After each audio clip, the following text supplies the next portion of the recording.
right, thank you for staying with Daybreak. The State of the Nation conversation starts right now. We're talking about matters, politics, and everything in between there. Joining me in studio is Honorable Edwin Sifuna, Senator for Nairobi and ODM Secretary General. Professor Tom Ojienda is here, Senator for Kisumu, and Hilary Sigei, Senator for Bomet. Thank you all, gentlemen, for making time this morning. This conversation we're going to have is also a wash on the Standard, on the Daily Nation, everywhere. Everyone is talking about it. And Sifuna, I'll start with you. Has ODM joined the government?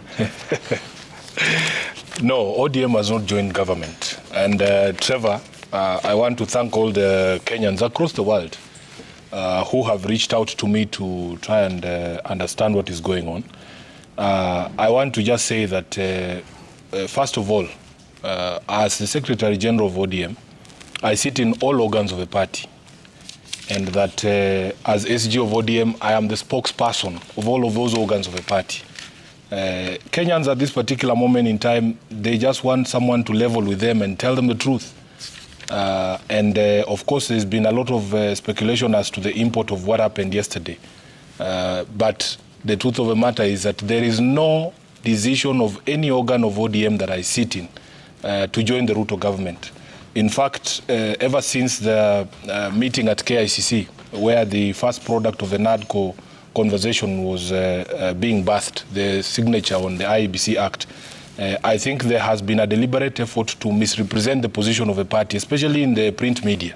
And I have to be honest with you, Trevor, that I personally am not very happy with the way that the media has chosen to report the matters that have happened in the past few weeks. Because at KICC, our leader spoke very clearly that what the party would have wanted to see is a national conversation. And there has been a deliberate effort in media to conflate a national dialogue with a dialogue between ODM and UDA, or between Raila Odinga and William Ruto, to join his government. Nothing could be further from the truth. And we are being accused of not communicating clearly. We are being accused of prevaricating. We are being accused of doublespeak. We are being accused of being wishy-washy or being turncoats and turning at every turn. But I have been very clear as SG of ODM. If you look at the communication that has come from the party, from the decision or the communication at KICC during the signature of the IEBC bill, Raila Odinga said that we as a party would welcome a national conversation to address the issues that have been raised by the Gen Zs, that have been raised by people that have bedeviled this country over a period of time. And when he finished that conversation, he came and convened a central committee of the party, because that's what Baba always does. If there is no opportunity for us to meet before an event, he always comes back to the party to brief the party and to take a common position. So he comes and we have a central committee of the party. And after that central committee of the party, we make a declaration, a statement from ODM. I write these statements myself and I read them myself. There is no confusion on the part of the SG of ODM. There is no confusion on the part of any organ of the party.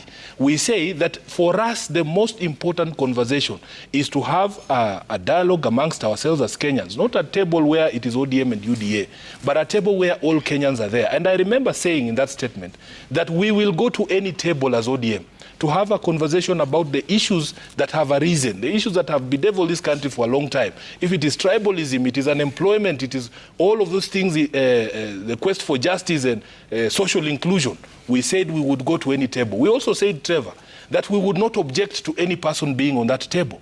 If we went to that meeting and we found the devil there, we would allow him to say his bit, because I also have things to say to the devil. If the devil asks me for a meeting, I will go to that meeting. I have things to say to the devil. You know, I need to tell him that scripture is clear. He will not win. It is clear that he's in a losing battle. He might as well give up already.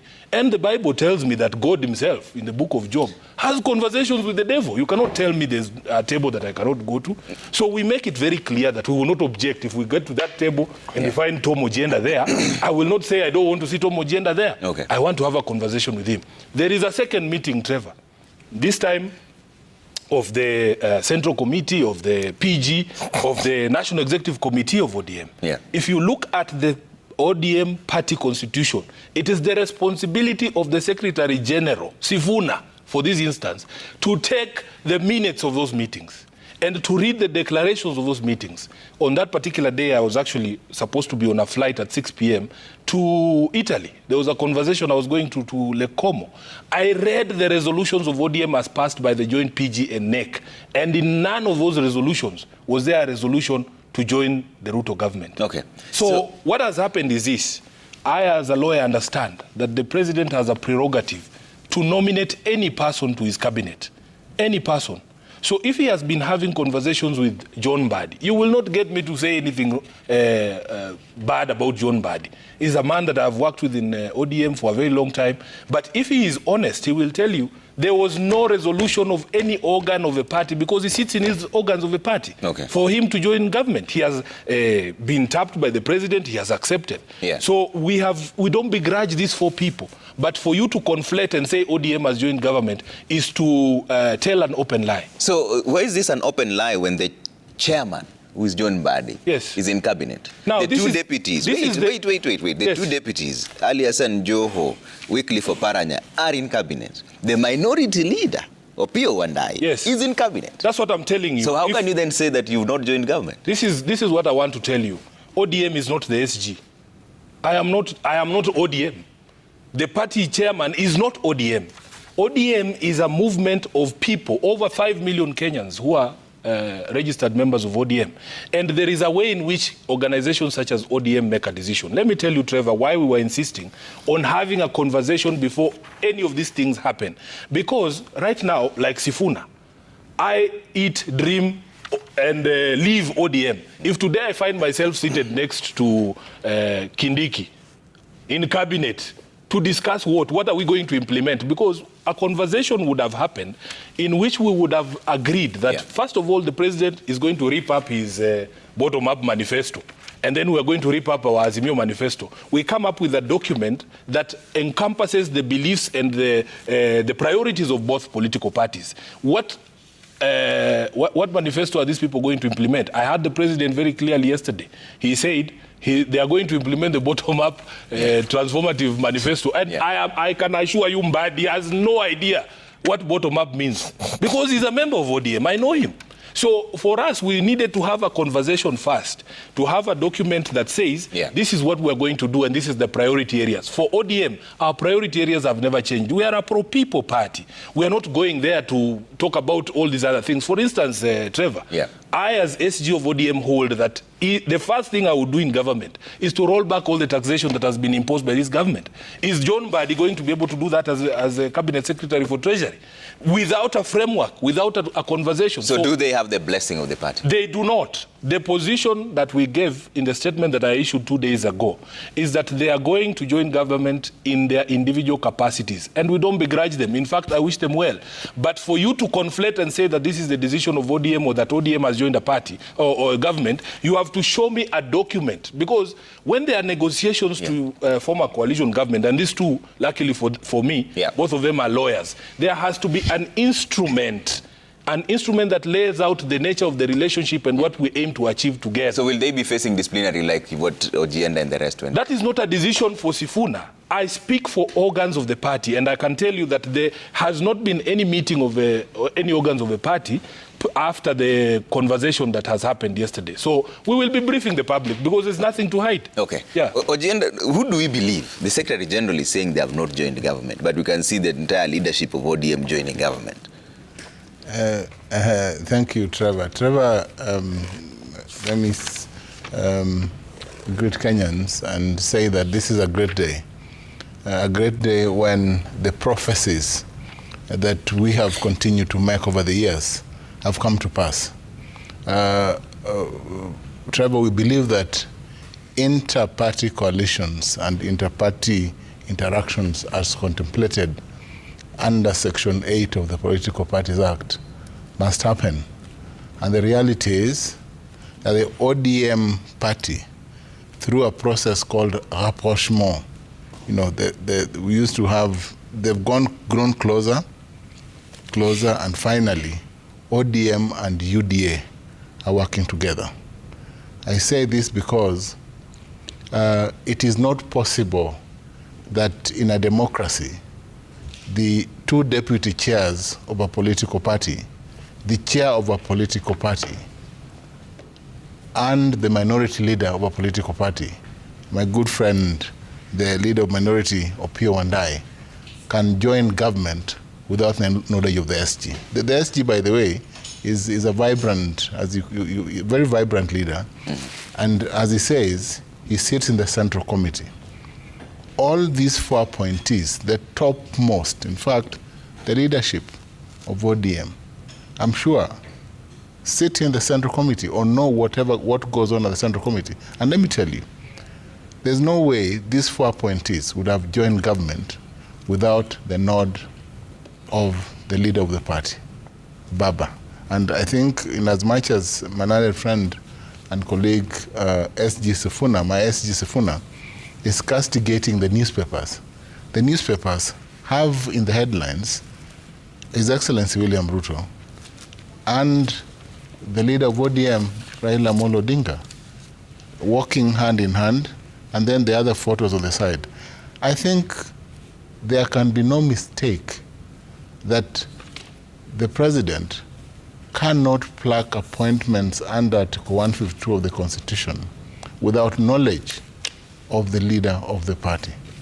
It is therefore not right, and I think I disagree with Mr. Sifuna, the SG, that these individuals were appointed in their individual capacities. There's no way Opiyo Wandayi, an ardent believer in the policies and philosophies of ODM, can take up an appointment without the knowledge of Baba. Impossible. There's no way that John Ngongo Mbadi, the chair of my party, can take up an appointment in government without knowledge of the leader. I'll tell you this, Trevor. We only attempted. We actually went to State House in February last year. Just went to State House. And we did this without knowledge of Baba at the point. Reading from the provisions of Section 8 of the Political Parties Act. Yeah. We were dragged to the tribunal by my learned friend Sifuna here. Of course, he's a very good man. We still smiled and did our the usual legal. But he told us that he had been directed by John Mbadi to take us to the tribunal. But I'm happy that we are now together with John Mbadi. Okay. That we have come to the realization that government is not just a collectivity of individuals, but government is an ideology. It is an intention to serve the bigger public. And that, and Sifuna has talked about the philosophies and the constitution of ODM, which I understand very well. The ODM constitution itself does not stop the party from engaging. Of course, he says that there should be a structured engagement. But I'm sure once the leader of the party, in this case, the Right Honorable Raila Odinga, has engaged with the chair or the head, the leader of UDA, His Excellency Dr. William Ruto, I am sure then that is a sufficient beginning. I think Sifuna will be informed. The only mistake they've not done perhaps that they haven't told Sifuna. But Sifuna should see. So he's not aware as the secretary. And Trevor, the last, I normally to talk about two terms. This is what you call, this is the political higgy haga. Because this is the crankum of politics. It is the wiggle that you cannot tell where politics said that. And they always say, one day in politics a long time. I can tell you, Trevor, that today, Sifuna will be told, will be given directions to keep quiet and to toe the line. So this is the last time he's appearing? It's the last time he's speaking, and I will make sure he's informed that we are working together. That ODM, UDA is working together. That we in ODM who saw that government was an institution we needed to work with. And we have our followers who believe that government delivers. We have an obligation to work for government for the interest of our people, the wider people. It's not just about us here. And I think Sifuna should stop thinking about himself. He should think of the member, the small member of ODM down there. And the small member of ODM, I can tell you, Trevor, supports the appointment of Mbadi. Yesterday I saw people in Suba. Where is he getting that? I saw people in Suba. There are no members of ODM who talk to you. They don't talk to you. No, They don't talk to you. They speak to me. I was in your village. I was in your village. I know they don't speak to you. Sifuna, those are people who were brought. No, brought by who? You brought them. You transported them. I later had a big meeting with my people, and they told me that Sifuna brought them there. So I know what they do. I am on the ground. The ODM now joined government in your analysis? Trevor, good morning. Good morning. I'm happy to share this table with my learned friends, Senator Sifuna and Senator Professor Tom Wajenda. It's an interesting situation that we are in right now. And I will not answer your question, but I'll just say, it's all about semantics. Yeah. All this is about logical semantics. Whether ODM has joined government or it has not joined government. What I would only say is this: there is a government of national unity that is now in place between Kenya Kwanza and ODM because of the conversation that has been going on for the last couple of weeks. And Trevor, what I would say is that when the president, after he signed the IEPC bill into law at KICC, shortly thereafter, of course, Sifuna has made reference to comments made by the party leader then of ODM, Raila Odinga, on the way forward. And IEBC Act being a product of NADCO, which was also a conversation between the party, that is the Kenya Kwanza, as well as the Azimio team, there was the desire that led to 8 bills being worked on, one of which is now the IEBC Amendment Act. During that time, this particular act was ascended to. That is when the conversation began. Of course, remember we were coming previously from a long week of Generation Z running us out of Bunge, which we must also speak about. And so the president has come up with some sort of, he made an announcement that we need to have a concrete plan, an announcement towards reaching out to the rest of the Kenyans for purposes of what actually my good friend Sifuna is saying. We need to look at what are the issues which have been raised, where are we headed to. So for us to say whether or not ODM has joined government is, as I've said, all about semantics. We are now all refocusing on the direction where we want to take Kenya to. Okay. The conversation is, this is the direction that Kenya Kwanza was, and in fact from the speech yesterday that the president shared in the course of his announcing the additional members to his cabinet nominated for purposes of vetting and of course ultimately appointment, he spoke about the direction that we want to refocus. He spoke about the desire to create a team.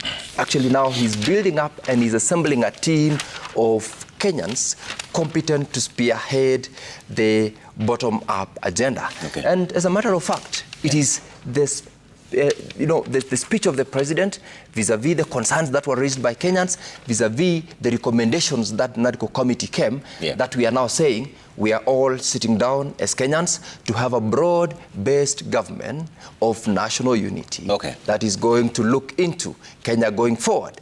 And the nominees from ODM have talked, not necessarily to the party or to their members, but they have acknowledged and appreciated the appointment and, of course, committed to serve should they be approved by Parliament in the coming weeks. I've seen there is already a Gazette notice that has gone out, or rather newspaper advert that has gone out as to when they will be vetted by Parliament. So it's not about now who is in, who is out. It is about we need to build Kenya and head towards a better Kenya. Together. Okay. And I want us to look at it that way. All right. I will take a quick break here when you come Why back. are you going to break? I'm coming back to you, Sifuna. We have until 8:20. Today it's your turn to speak because Ojenda said you'll speak for the last time here. You'll be told to stay quiet. We'll see what happens after this. Okay, keep your views coming at Trevor Mbija at Citizen TV Kenya. Use the hashtag Citizen Daybreak. See you in a bit.